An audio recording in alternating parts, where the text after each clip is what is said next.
Welcome to the Vanilla Tulip Farmhouse. Today we are in my laundry room / office, and I wanted to share something that is going to help keep chemicals out of your laundry. It's going to save you time and it's going to save you money. So here we go. Okay, so to start off, we are in my laundry room, which is also my little office in the corner. And I haven't shown this room in its entirety yet. It's been a slow process of giving it a good makeover. When we bought this house, this room was actually not on the listing, which is so crazy to me. So when we were looking through the house and I opened the door to this, it was like, oh, just really exciting to me. It's a really big space, which is so awesome. It has a little pantry cupboard area in it, an additional one, not my normal one that I'm using. And then it also has space for my washer and dryer. It has a lot of cabinets. And then over here was a space, I think they maybe had a small fridge or something like that. So when we bought this, it was a very light baby blue color. The cabinets were brown and the floor was a really yellow old linoleum that was starting to peel up. So slow but sure, you can see I've started to paint. I've added a little area over there with a desk, and I've started to pull up the linoleum and started to put down penny tile.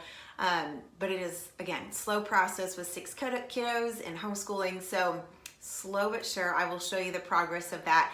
One of my favorite parts of this room is the sink that overlooks the backyard. I use this area a ton, especially like when we're doing crafts for school. This is the area where we'll rinse paintbrushes and I'll soak clothes before I pop them in the washing machine. So it's been a really big blessing and super fun to kind of slowly transform this space. So here we go. I wanted to show you the little tip that I had for you while I was thinking of it. So over the past year and a half, our family has slowly been just trying to be more conscious of what kind of chemicals that we're using in our home with like personal products and cleaning products and all of that. And so one of the easiest ways, if you are thinking, you know, I slowly want to make that transition, but I feel really overwhelmed, there's all this stuff out there. The easiest thing that you can swap out is your dryer sheets.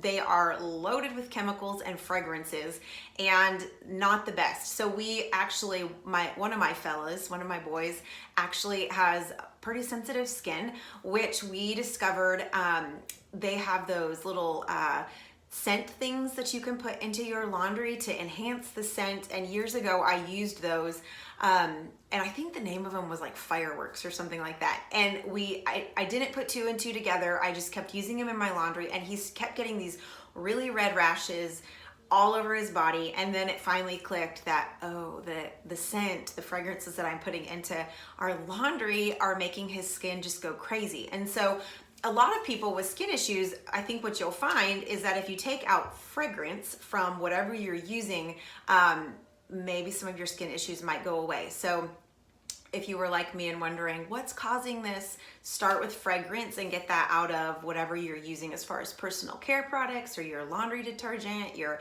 dryer sheets.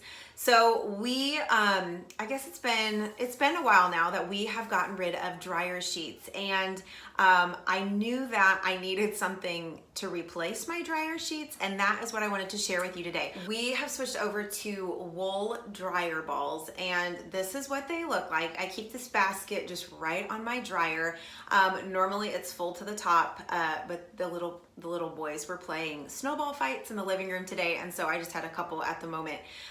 But these are just a really lightweight wool ball. They're very inexpensive, and what they will help to do is they are going to replace what your dryer sheet was doing, and they're going to do it without the chemicals. So they're kind of heavier. For our family, we have really big loads of laundry, and so I have a really large dryer, and for each load in the dryer, I prefer to put like 4 to 6 dryer balls for it to do the job.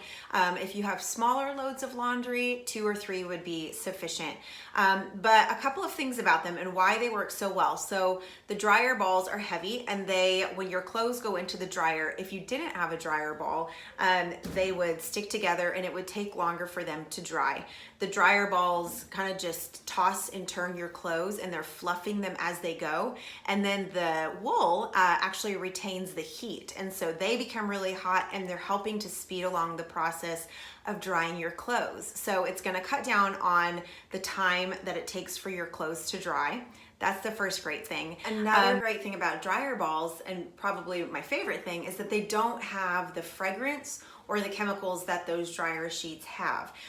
So for me, I love my laundry to smell really good. So I will put a couple of drops of essential oils onto my dryer balls before I pop them in the dryer. And I keep this on my dryer, and then I also I have this little guy that I keep over here on this counter, and it has my essential oils in it. And so I will do I just kind of do a blend of whatever I'm feeling like for the day.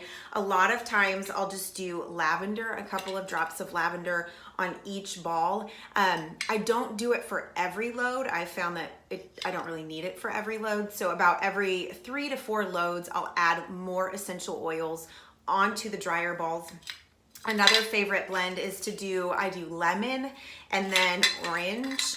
And it's just a really nice bright smell. So I will put a link to where I get my essential oils in the comment section below. Another really great thing about these is they're gonna save you money over time because you're not having to keep buying the dryer sheets.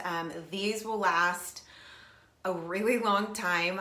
The only time that I have found that I've ever really needed to replace is if they start to kind of fall apart and unravel, which I've only had that happen on one ball in about 1.5 years. So they last forever. And again, they're a really great toy for kids to play with. My little boy, Carter, he's 1. He actually got dryer balls for Christmas because they are just a really fun toy for them to throw around, and they don't break things. As far as static goes, I have found that in the winter months when things are a little bit more dry, sometimes I like to take just a bottle and I put just water in here and a couple of drops of an essential oil. Usually I'll just do lavender, and I will spray the balls down and just kind of mist them like this so that they're just a little bit damp. And I have found that helps a lot getting the static down in our clothing. So that's just a little tip if you're finding that your dryer balls, you're having more static than you want. Just spritz them down with some water and a little bit of essential oils. That also helps. Another thing is, don't let your laundry run too long. So like, if your laundry is dry, pull it out right away. Don't let it just keep turning and just get really hot, because that's also going to make your laundry more staticky.